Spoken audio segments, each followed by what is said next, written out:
Vocês devem estar se perguntando o que é que a Quinta Sinfonia de Beethoven tem a ver com a sequência de Fibonacci, o tema da nossa aula de hoje. Para entender isto, fique até o final da nossa aula.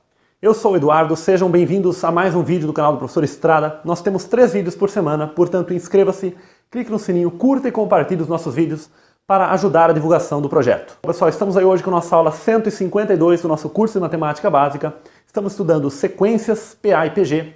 E hoje nós vamos estudar a sequência de Fibonacci, e também relacionada aí com a chamada razão áurea.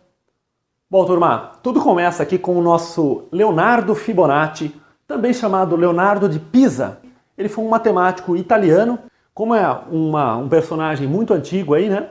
O que se tem certeza é que ele nasceu em Pisa por volta de 1170 e morreu por volta de 1250, mas não se tem certeza se ele morreu em Pisa. De qualquer modo, ele viveu grande parte de sua vida, pelo menos, na cidade de Pisa, né?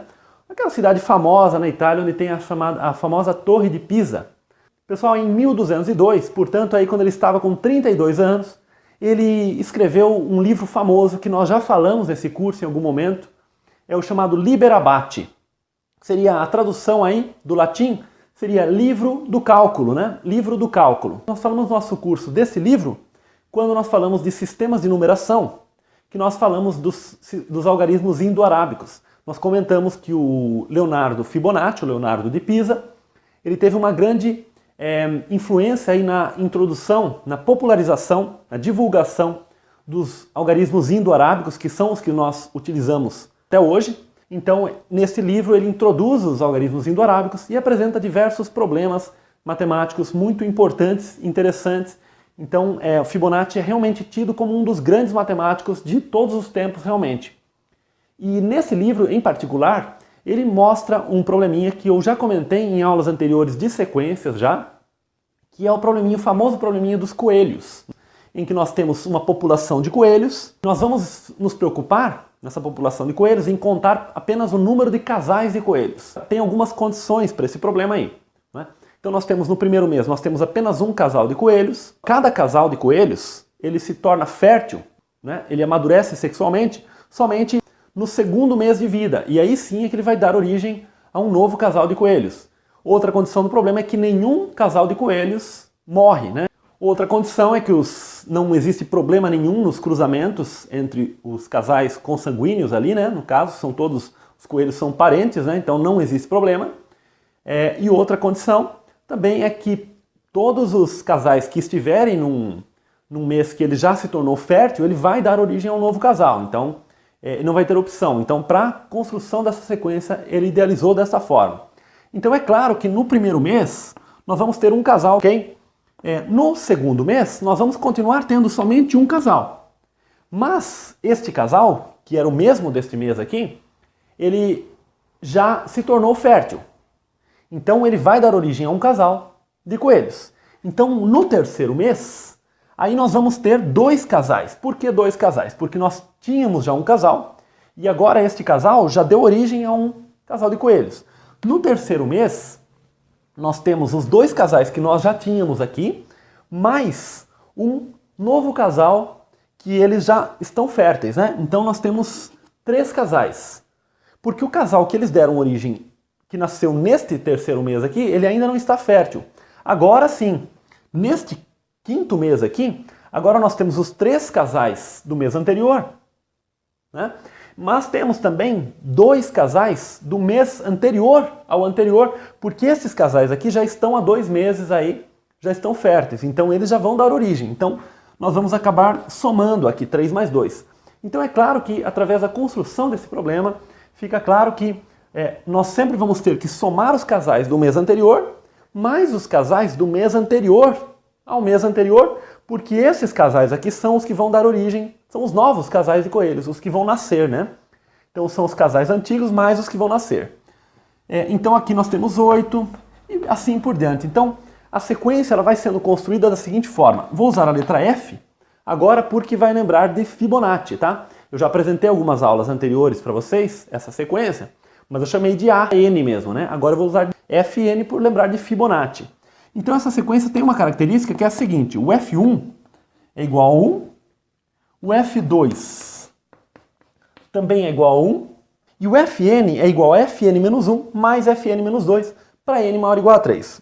Ou seja, os primeiros dois termos são iguais a 1, e a partir do terceiro termo, nós vamos compondo a nossa sequência como sendo Fn igual a Fn menos 1 mais Fn menos 2.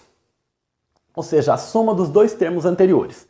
É assim que nós vamos compondo essa sequência, e essa sequência, é claro, ela é infinita. Ela seria uma sequência crescente, mas na verdade ela vai ser monótona crescente justamente porque dois termos acabam se repetindo, né? Então ela é uma sequência monótona crescente.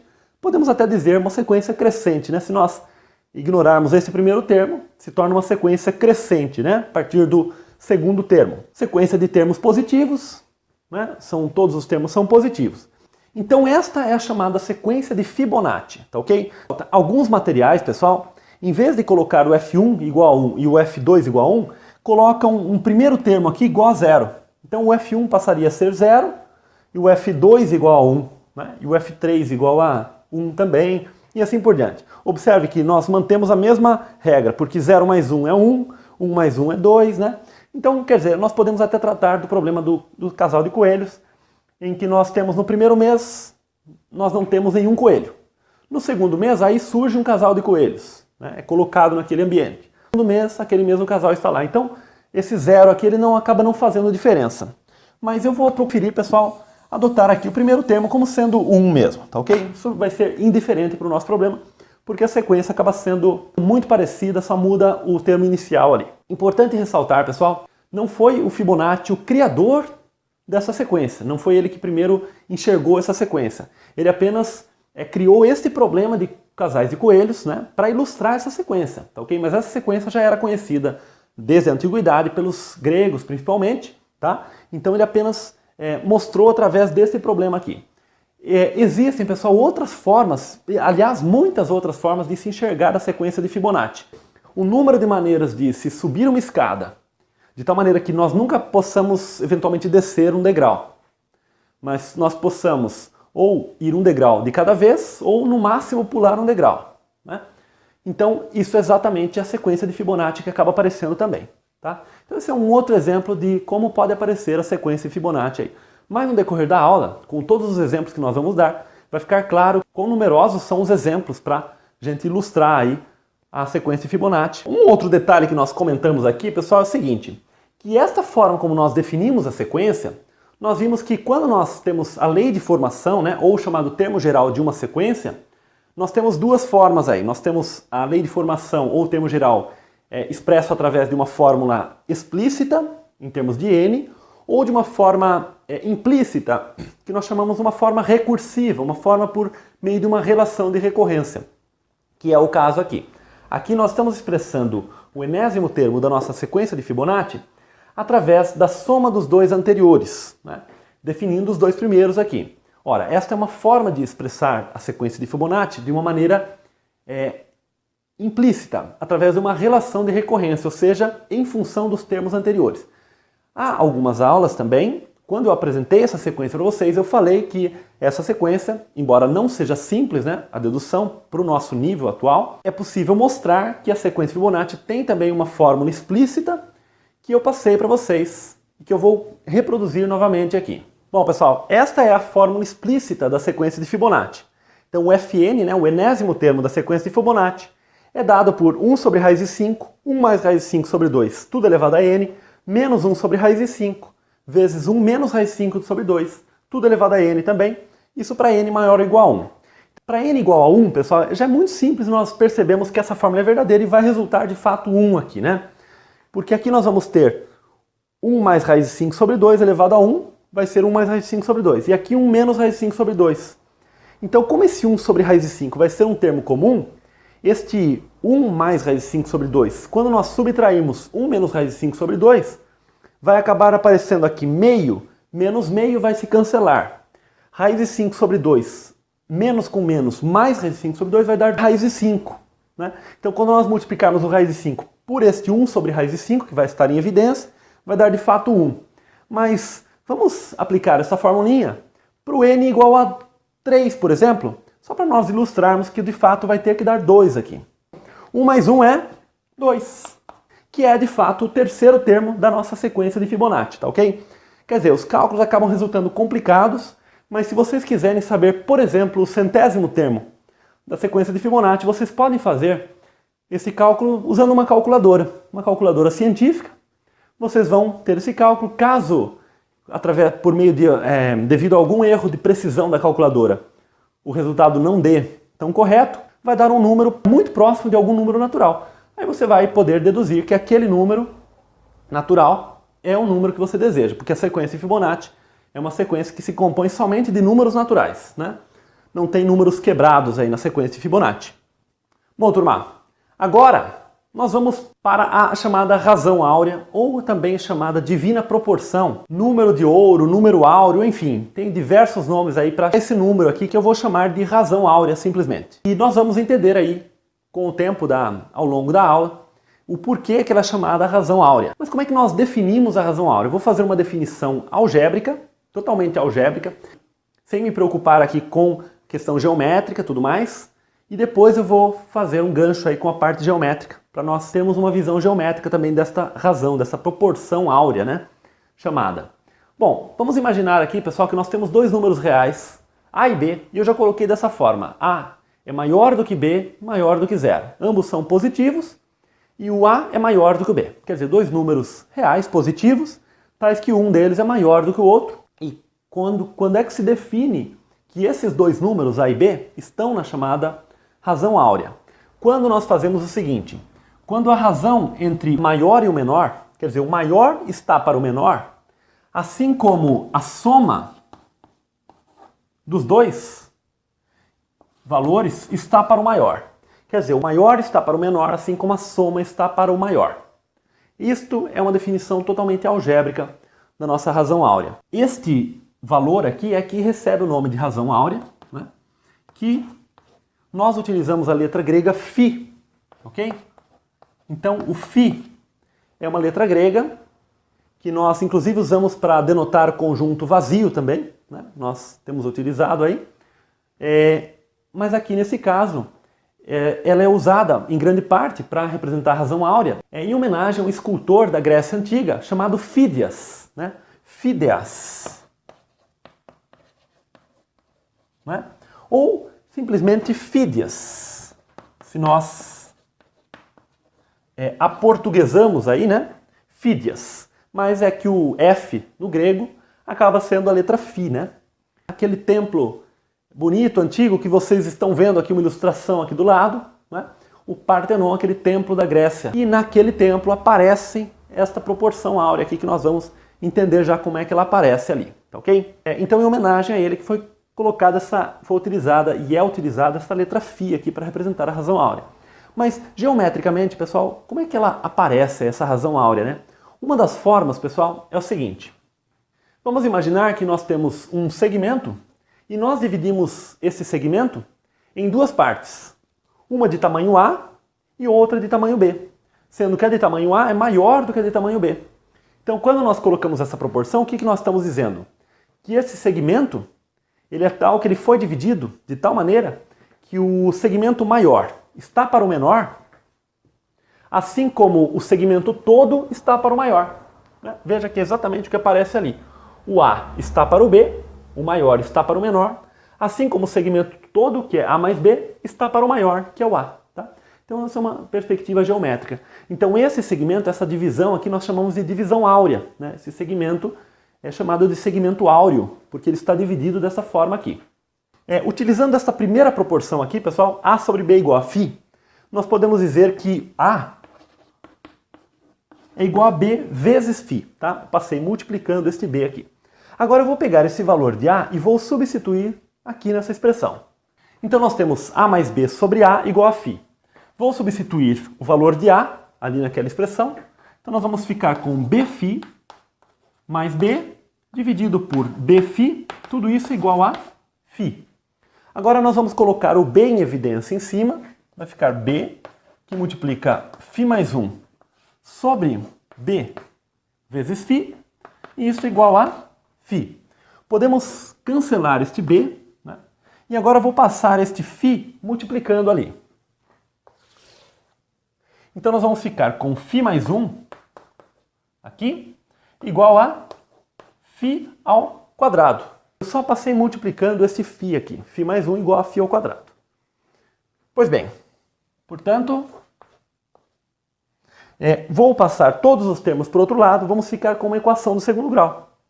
φ quadrado menos φ menos 1 igual a 0.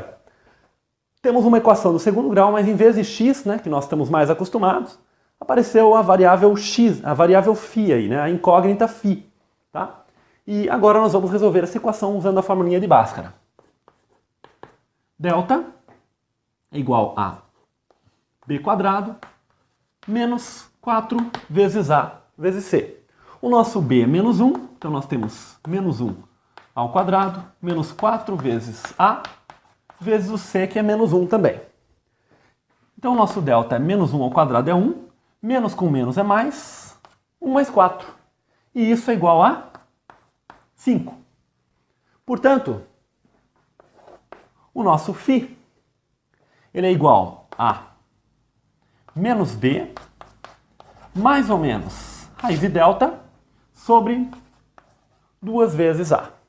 Ou seja, o nosso b é menos 1, então vai ficar menos 1 mais ou menos raiz de 5 sobre 2 vezes 1. Ou seja, 1 mais ou menos raiz de 5 sobre 2. Agora, pessoal, começam a aparecer a ligação aí entre a chamada sequência Fibonacci, que nós estávamos dando uma olhada até agora, e a razão áurea, né? Vejam que quando nós apresentamos a fórmula explícita da sequência de Fibonacci, aparecia 1 sobre raiz de 5 vezes 1 mais raiz de 5 sobre 2 elevado a n, que é exatamente o φ2 aqui, né? E menos 1 sobre raiz de 5 vezes 1 menos raiz de 5 sobre 2 elevado a n, que era exatamente o φ1. Ok? Então percebam que na fórmula explícita da sequência Fibonacci aparece exatamente o φ1 e o φ2 ali. Tá ok? Então vocês veem que tem uma ligação aí. Aparentemente tem uma ligação. Nós já vamos ver que realmente tem essa ligação. Não é por acaso isso aqui. Tá? Notem agora o seguinte, pessoal. Quando nós fazemos raiz de 5, é maior do que 2. Tá? É 2,23 aproximadamente. Então quando nós fazemos 1 menos raiz de 5, esse valor aqui dá negativo. Então este valor aqui, ele é negativo. Como nós estamos trabalhando com uma proporção entre números positivos, ok? Entre uma razão de números positivos, o φ é a razão de A por B. Como é uma razão entre números positivos, nunca ela vai poder ser negativa. Então este valor aqui, em vista do nosso problema algébrico e também pensando em termos do segmento áureo que nós comentamos, ele não convém, esse valor aqui, porque é uma raiz negativa. Então este é o nosso valor, e este valor, pessoal, é o que nós chamamos de razão áurea ou proporção áurea, tá ok? Se nós fizermos esta continha aqui, a nossa proporção aí 1 mais raiz de 5 sobre 2 dá exatamente 1,6180339 reticências. Esse número é um número irracional, pessoal, portanto ele não tem uma parte periódica, né? Nós já estudamos isso aí também ao longo do nosso curso. Geralmente nós aproximamos esse valor até a terceira casa decimal. 1,618 costuma ser, na maioria das situações, uma aproximação razoável já para esta nossa chamada razão áurea, tá ok? Então esta, pessoal, estão sendo apresentados agora, esta é a razão áurea, esta é a chamada razão áurea, número de ouro, divina proporção. E agora nós vamos entender o porquê desses nomes tão pomposos, tão importantes aí, o porquê que esta razão ela é tão importante. Bom, eu fiz um resumo aqui das nossas conclusões por enquanto. Aqui nós temos a chamada sequência de Fibonacci, na qual os primeiros dois termos são definidos como sendo iguais a 1, e a partir do terceiro termo nós definimos Fn como Fn-1 mais Fn-2, ok? A soma dos dois anteriores. E nós temos a fórmula explícita que nós já mostramos, e paralelamente a isso nós acabamos de deduzir que a nossa razão áurea é φ 1 mais raiz de 5 sobre 2. Se nós fazemos 1 menos φ, pessoal, 1 menos 1 mais raiz de 5 sobre 2. Mas como 1 é 2 sobre 2, fazendo essa continha vai dar 2 menos 1 menos raiz de 5, ou seja, 1 menos raiz de 5 sobre 2. Isso significa que esse termo aqui é exatamente φ, que é a razão áurea, e esse aqui é 1 menos φ. Então eu reescrevi dessa forma, 1 sobre raiz de 5 vezes φ elevado a n, menos 1 sobre raiz de 5 vezes 1 menos φ elevado a n, tá? Então nós estabelecemos uma ponte, pelo menos algébrica, entre a sequência de Fibonacci e a razão áurea. Mas será que ela existe uma sequência que não é apenas algébrica, mas que existe uma sequência que permeia ali a essência do que é a sequência de Fibonacci também? Será que ela tem a ver com a chamada razão áurea? A resposta é sim, pessoal, e nós vamos entender agora por quê. Para tanto, nós vamos considerar um problema aqui. Nós temos os termos da nossa sequência de Fibonacci. Nós vamos trabalhar com o seguinte, eu vou pegar o termo seguinte da sequência e vou dividir pelo termo anterior, tá ok? Então eu vou começar aqui dividindo este 1 aqui por 1, tá ok? Então 1 dividido por 1, isso é igual a 1. Agora eu vou fazer 2 dividido por 1, isso é igual a 2. Ora, estou pegando o termo seguinte dividido pelo anterior. 3 dividido por 2 é igual a 1,5.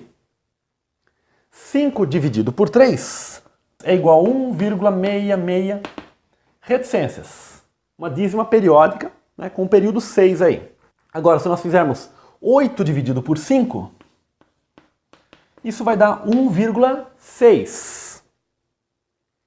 Mais 1, vamos fazer mais um apenas. 13 dividido por 8 vai dar 1,625. Ok? Olha o que está acontecendo aqui, pessoal. Eu fiz uma representação na reta, utilizando aqui a escala da minha lousa, dos números 0, 1 e 2, tá ok? Veja o que está acontecendo. 1 mais raiz de 5 sobre 2, nós vimos que este valor é aproximadamente 1,618 quando nós consideramos apenas até a terceira casa decimal. A primeira coisa que nós vamos fazer, pessoal, vamos localizar esse termo 1,618 na nossa reta. Bom, como aqui está o 2, aqui está 1,6. Então 1,618, ele está mais ou menos por aqui. Então esse termo aqui, exatamente o nosso φ, a nossa razão áurea, está aí. Ok? Agora vamos ver o que está acontecendo com estas divisões aqui que nós estamos fazendo do termo seguinte pelo anterior da sequência de Fibonacci. 1 dividido por 1 deu 1. Então o primeiro termo que aparece é 1. É esse termo aqui. O segundo termo, 2 dividido por 1, deu 2. Então ele veio para cá. Agora, 3 dividido por 2, 1,5. Veio para cá. Exatamente para esse ponto aqui. Depois, 5 dividido por 3, 1,66. Aí ele já veio aproximadamente para cá. Depois, 8 dividido por 5, 1,6. Olha como ele já veio perto aqui. Depois, 13 dividido por 8, ele veio mais ou menos por aqui. Então vocês estão percebendo que estas razões, elas estão oscilando para a esquerda e para a direita, para a esquerda e para a direita da nossa razão áurea, mas cada vez elas estão se aproximando já mais. Ok? Bom, é possível mostrar matematicamente, pessoal, que à medida que nós vamos fazendo razões entre os termos cada vez maiores, essas razões elas vão se aproximando cada vez mais da nossa razão áurea. Então a razão áurea, ela pode ser vista também como a razão entre termos sucessivos da sequência de Fibonacci, né? À medida que nós vamos fazendo esses termos irem crescendo, tá ok? À medida que nós vamos tomando termos maiores aí da sequência de Fibonacci. Então quer dizer, a divisão entre termos sucessivos da sequência de Fibonacci, sempre o maior dividido pelo menor, nós dizemos que ela converge, né? Essa divisão, ela vai se aproximando cada vez mais da razão áurea, tá ok? Então, isto aqui estabelece a ponte entre a sequência de Fibonacci e a razão áurea. Turma, antes de apresentar o próximo ponto aqui da nossa aula de hoje, gostaria de esclarecer um ponto aqui. Já apresentei para vocês o que significa um segmento áureo aí, né? Nós dividimos aí o segmento em dois, uma parte maior e uma menor, e a parte maior está para a menor, assim como o segmento todo está para a parte maior. Aí nós temos a definição também de retângulo áureo. O que é um retângulo áureo? Quando nós temos um retângulo, né? E com um lado maior, que nós chamamos de base, e um lado menor, que nós chamamos de altura, né? Então nós dividimos esse retângulo, tomando o lado menor, nós construímos um quadrado nesse retângulo, tomando exatamente o lado menor que nós tínhamos, né? Então nós vamos ficar com um retângulo que tem base A e altura B, e esse retângulo menor que nós dividimos aqui, como este aqui é um quadrado de lado B, né? B por B, aqui nós temos um retângulo de lado A menos B, porque toda esta base é A, então aqui nós temos, aqui é B, então aqui é A menos B. E aqui é B, né? Então nós temos um retângulo de base A e altura B, e um outro retângulo de base B e altura A menos B. Então, o retângulo áureo é aquele que, quando nós fazemos esta divisão aqui desse retângulo, esses dois retângulos vão ter uma proporção, tá? Eles vão ser proporcionais. Eles vão ser o que nós chamamos de semelhantes, né? Eles vão ter a mesma razão entre a base e a altura. Então, quando eu faço a base do retângulo maior dividido pela sua altura, isso é a mesma coisa da base do nosso retângulo menor dividido pela sua altura, que é A menos B.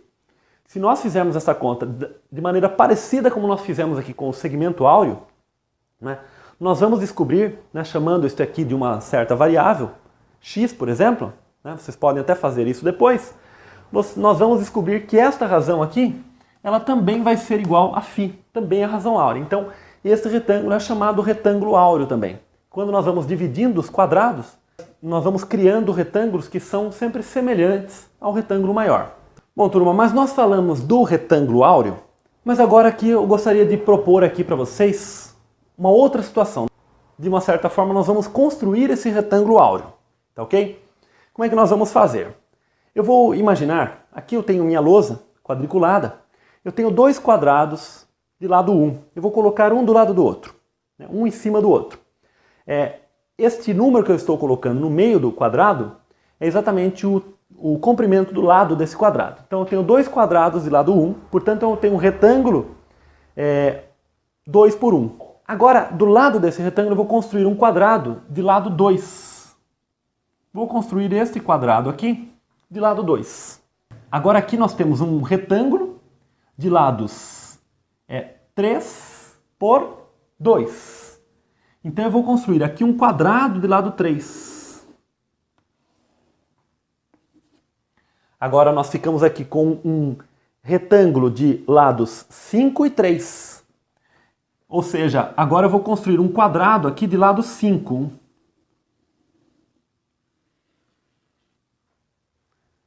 Agora nós temos aqui um retângulo de lados 5 por 8 e eu vou construir um quadrado de lado 8.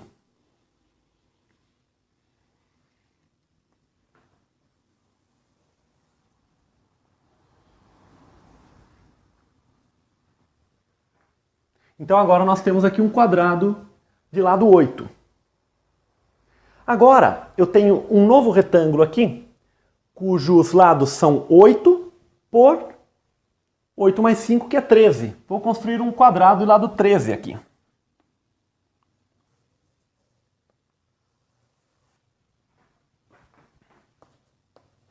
Pronto. O que eu estou fazendo, pessoal? Sempre sobre o lado maior do retângulo que está ficando, né? Que nós estamos obtendo, eu estou construindo um quadrado com um lado igual àquela medida, tá? Por exemplo, aqui nós temos um retângulo de lados 13 por 21. Construiria aqui um quadrado de lado 21, que não tem mais lousa para isso.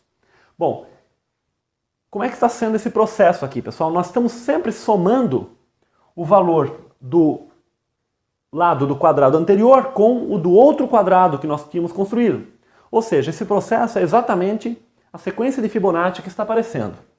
1, 2, 3, 5, 8, 13, depois 21, 34 e assim por diante, tá ok?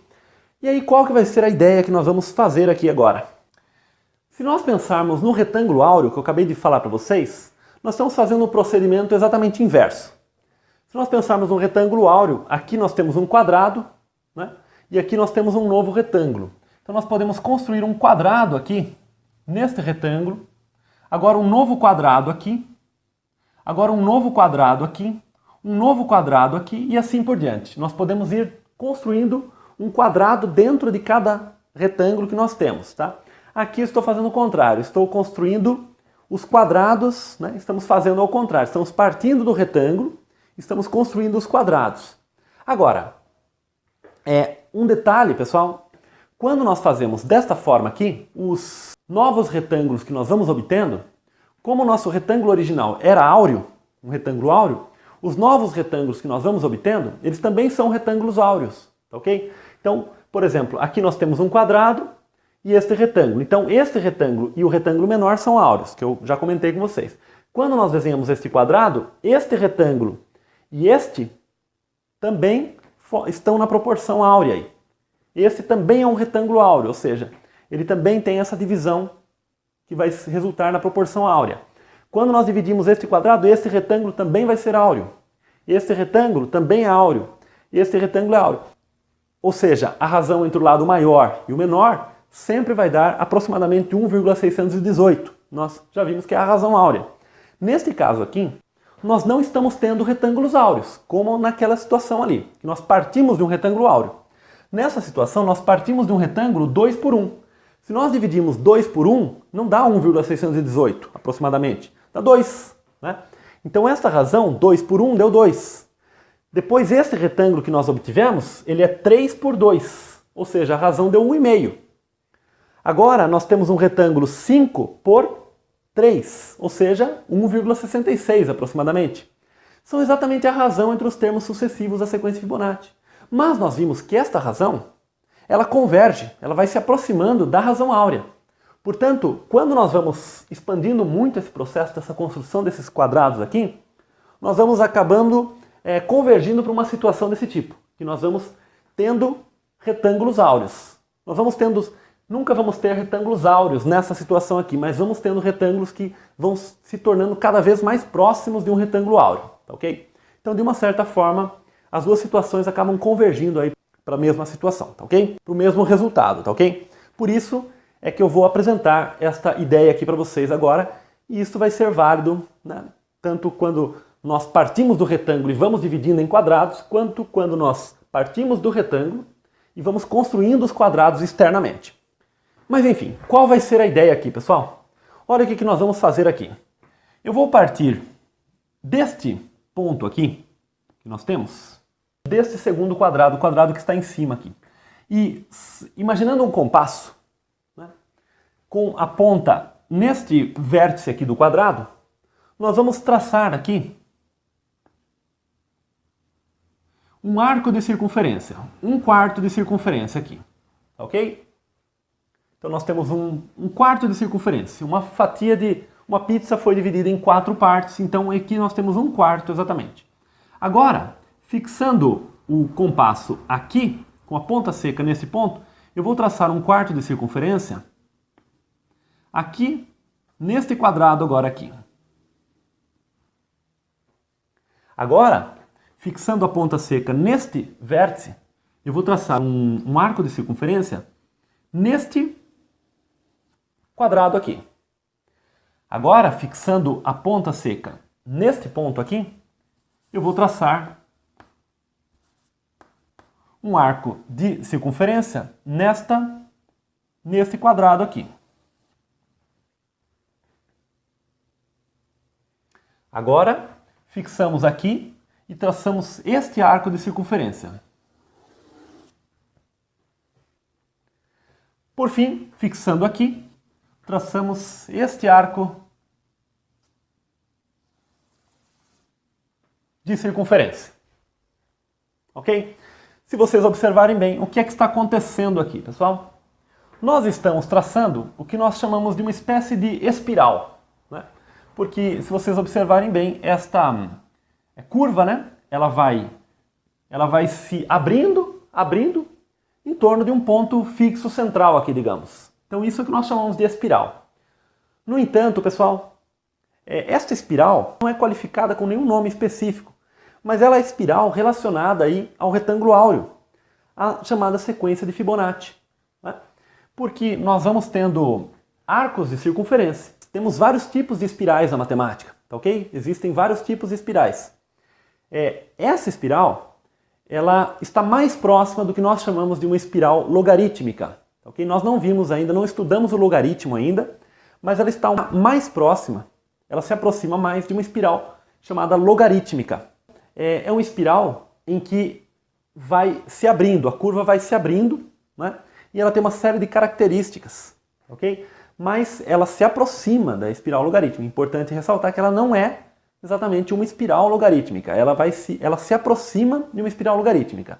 E mesmo que nós tenhamos um retângulo áureo, que nós podemos também fazer a mesma situação, mas ao contrário, né? Nós podemos ir fazendo aqui esta espiral, desta forma, né?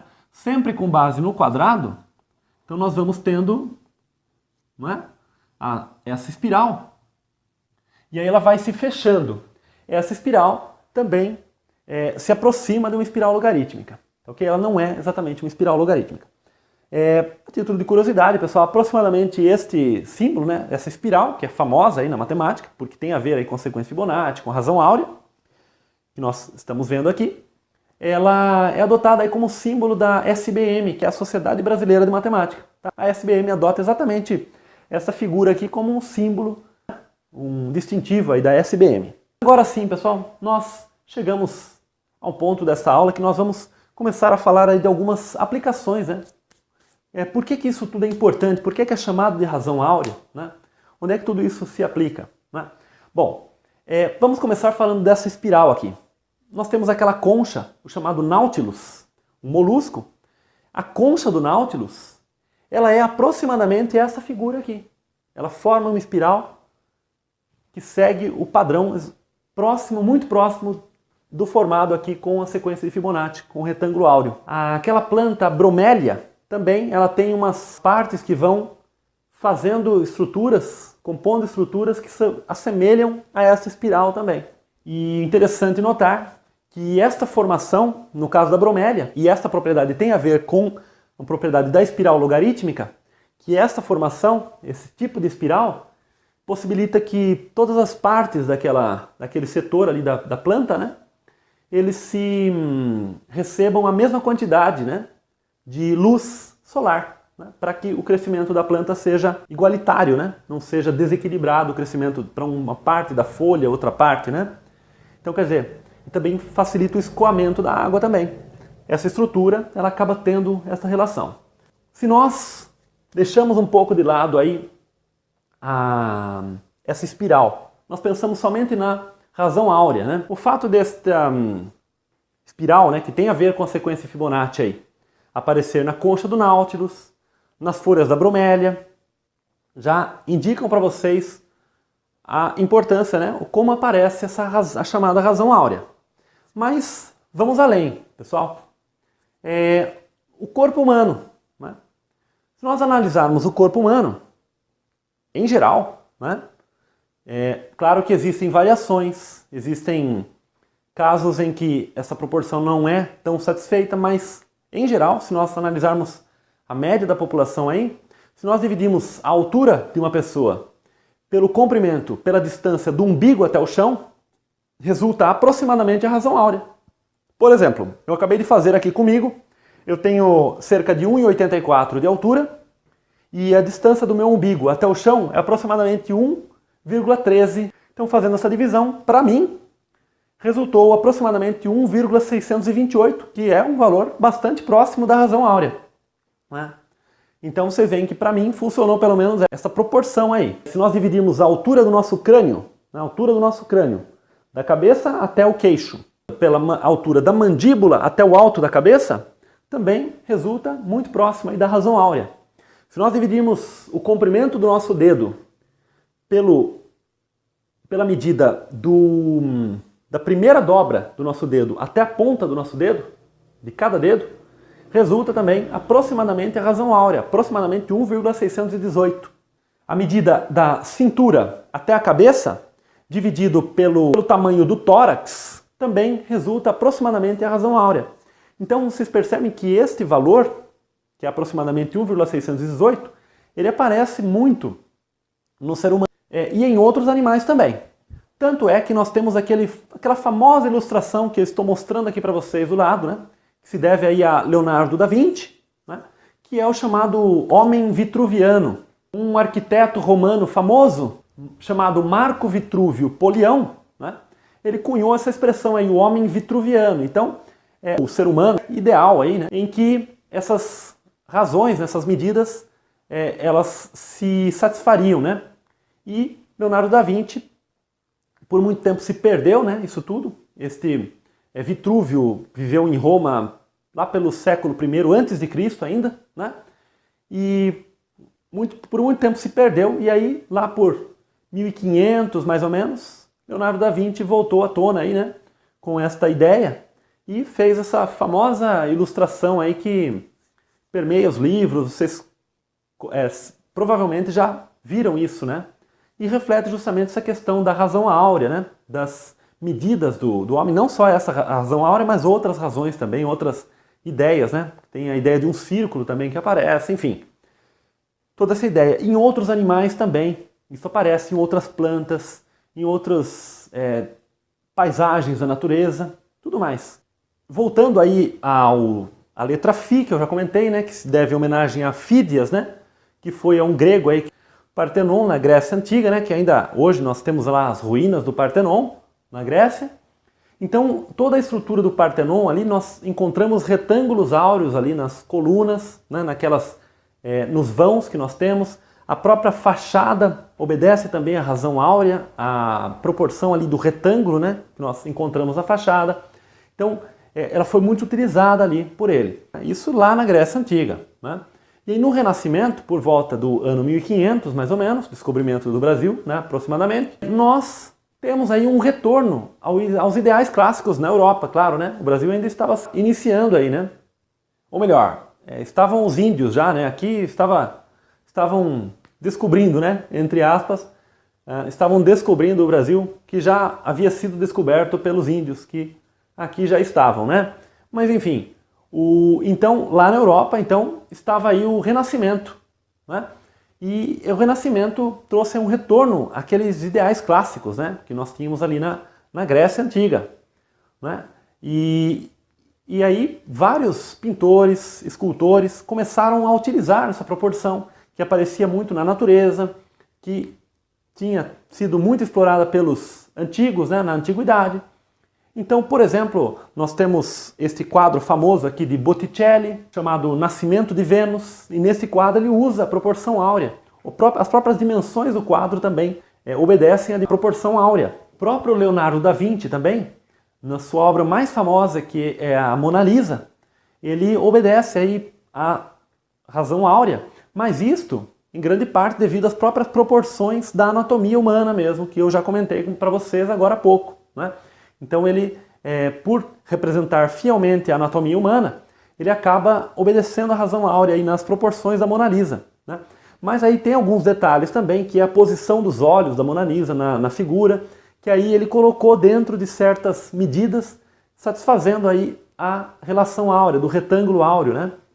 Então ele não colocou os olhos da Mona Lisa em qualquer lugar da tela, ele colocou numa posição determinada ali para obedecer certas condições aí relacionadas à razão áurea. Caminhando um pouquinho, né?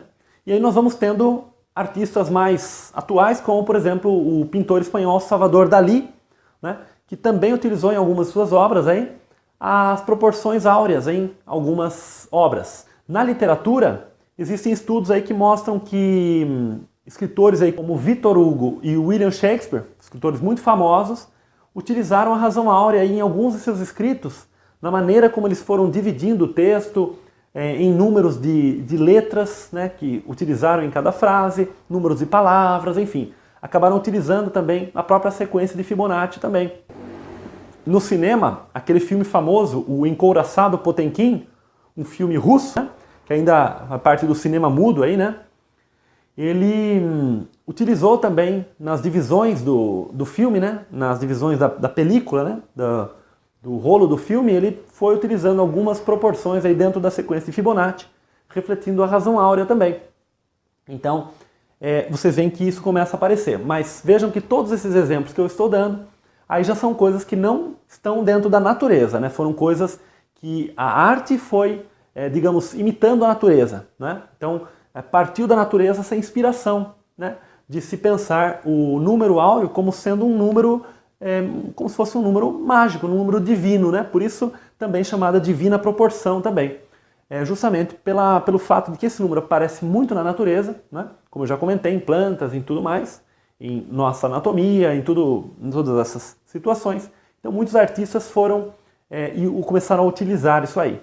Como exemplo atual aí, né, que nós podemos dar, se vocês considerarem cartões telefônicos, cartões de banco, né, cartões bancários, né, cartão de crédito, cartão de débito, cartões de visitas, né, todos esses cartões, muitas vezes eles fazem obedecendo a proporção áurea, né? Se vocês dividirem o comprimento pela altura do seu cartão aí bancário, você vai ver que possivelmente aí vai aparecer um valor próximo da razão áurea, né? Teoricamente seria um retângulo que torna mais agradável o visual, ou por uma mera tradição, né, que se formou em torno desse número, dessa razão, né, ao longo dos anos aí, dos tempos, que de fato nos faz pensar que esta proporção ela tem uma certa naturalidade aí, que acaba sendo natural até para os artistas, para os designers, né, utilizarem essa proporção. E para finalizar, pessoal, na música, né, nós temos o exemplo aí isso já por volta de 1700, 1800, um compositor francês, Claude Debussy, próprio Mozart, alemão, né, Beethoven também, né, utilizaram razão áurea em suas composições, seja na divisão da música, né, em certas relações ali do compasso musical, né, eles foram utilizando a razão áurea e a sequência de Fibonacci ali nas divisões musicais, né. Tudo isso pegando inspiração aí, né, na razão áurea. Bom, turma, nós vamos ficar por aqui. A aula foi um pouco extensa, mas acredito que nós pudemos ilustrar bem esta importante sequência que é a sequência de Fibonacci, a relação aí com a razão áurea, e com isso nós finalizamos essa parte inicial de sequências. Na aula que vem nós vamos começar com progressão aritmética e progressão geométrica, tá ok? Então espero que vocês tenham gostado. Um grande abraço, até o próximo vídeo, tchau!